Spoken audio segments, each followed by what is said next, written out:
عمرك فكرت قبل كده تتاجر في الملوخية؟ طب لما شفت مسلسل بريكنج بادز ما حسيتش بتشجيع كده؟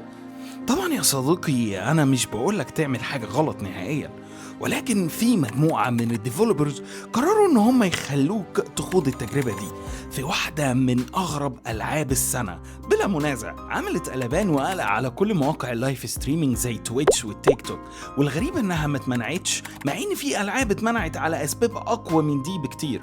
أنا عايزك تدوس لايك وشير وسبسكرايب وتيجي علشان أقولك إزاي تبقى ديلر في 5 دقايق بس.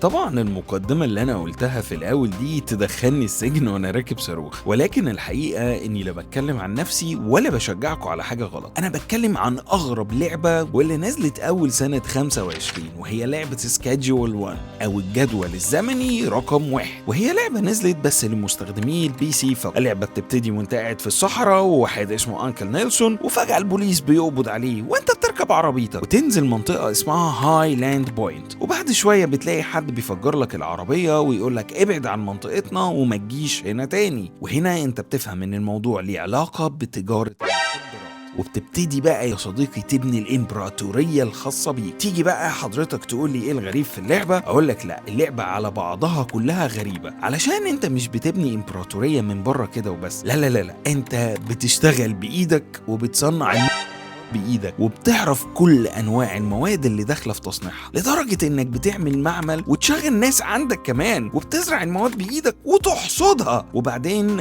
بتبتدي تصنع. تقف اللعبة بقى عند كده؟ لا لا لا لا، تعال احكي لك الباقي. تنزل حضرتك بالسكيت بورد بتاعك وتشوف الناس اللي عايزة وتبيع لهم، وتروح بقى تقابلهم تحت الكوبري وفي الحتة المستخبية، وطبعا لازم تاخد بالك من البوليس.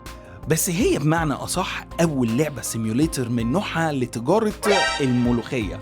واللعبة على الرغم ان الجرافيك بتاعها بسيط ومش معمولة علشان الناس تنبهر بيها بصريا، لكن الفكرة هي اللي واكلة الجو كله، وخاصة ان في كمية تفاصيل مش طبيعية لانك عارف كل صغيرة وكبيرة في صناعة الملوخية. بس كده يا صديقي، حبيت بس اعرفك ايه هي اغرب لعبة نزلت السنة دي وازاي عملت قلبان في عالم الجيمنج على الرغم ان ناس كتير ما تعرفهاش. ما تنساش اللايك والشير وسبسكرايب. كان معاك منتصر من جيمز ارك، سلام.